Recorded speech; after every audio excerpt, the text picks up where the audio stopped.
পটুয়াখালীর 10 মিনায় তুচ্ছ ঘটনাকে কেন্দ্র করে সংঘর্ষে এইচএসসি পরীক্ষার্থীকে কুপিয়ে হত্যা করা হয়েছে। মঙ্গলবার সন্ধ্যায় উপজেলার ভাংড়া গ্রামের ধলুফকিরের বাজার সংলগ্ন এলাকায় ফাহিম বয়াতি নামের এক যুবক গাঁজাখোর বলায় এই ঘটনা ঘটে। মৃত ফাহিম বাউফল উপজেলার নওমালা গ্রামের বাসিন্দা ও নওমালা আব্দুর রশিদ খান ডিগ্রি কলেজের শিক্ষার্থী ছিলেন।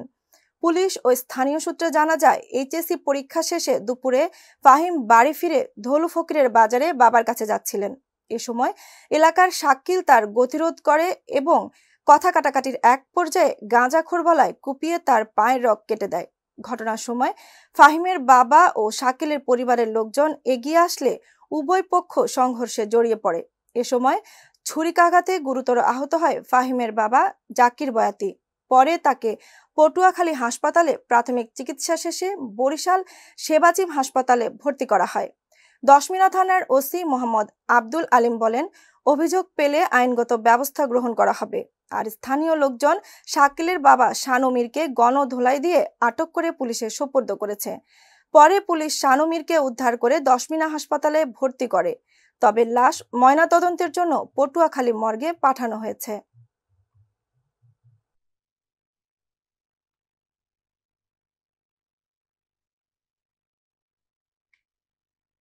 ফ্যাসিস্ট আওয়ামী লীগ ও 24-এর গণ অভ্যুত্থানে ছাত্র জনতা হত্যার বিচার, প্রয়োজনীয় সংস্কার ও নির্বাচনের লেভেল প্লেইং ফিল্ড তৈরি এবং তিস্তা মহাপরিকল্পনা বাস্তবায়ন ও মানবিক বাংলাদেশ গড়ার লক্ষ্যে রংপুরে জামায়াতের ডাকা বিশাল জনসভা বাস্তবায়নের লক্ষ্যে সংবাদ সম্মেলন করেছে বাংলাদেশ জামায়াতে ইসলামী রংপুর জেলা ও মহানগর শাখা।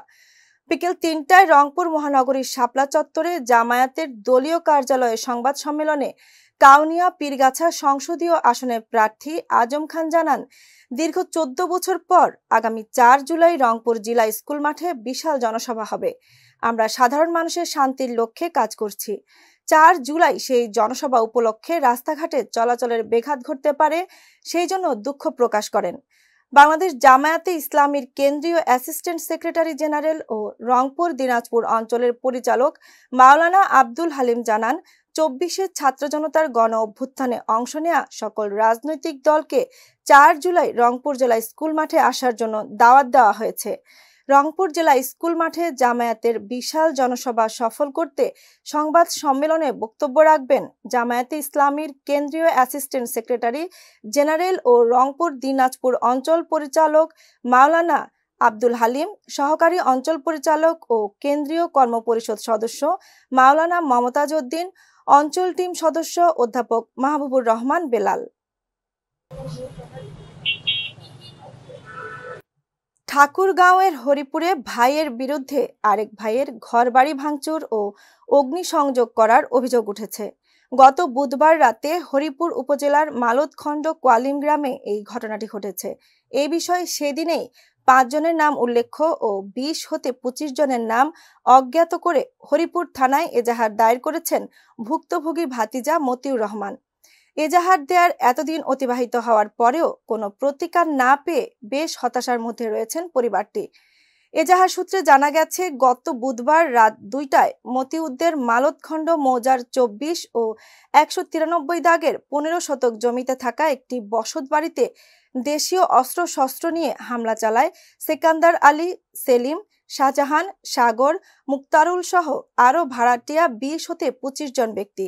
তারা প্রথমে টিনের বাড়ি ঘরগুলো ভাঙচুর করে এবং বাড়ির কিছু আসবাবপত্রে আগুন লাগিয়ে দিয়ে আতঙ্কের সৃষ্টি করে।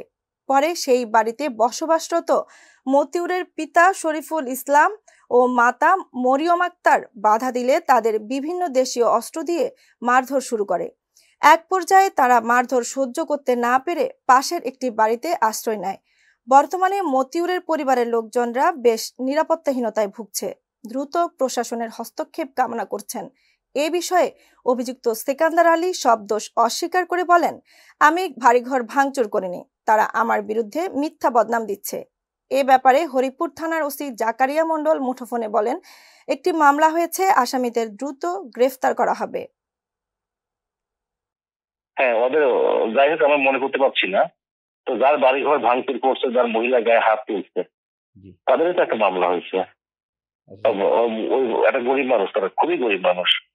এ কান্নাকাটি করলো, আসে কইতেছে যে আমার বাড়িঘর ইয়া করছে, তারপরে আবার মহিলাকে মারছে, আবার হাসপাতালে ভর্তি হয়েছে।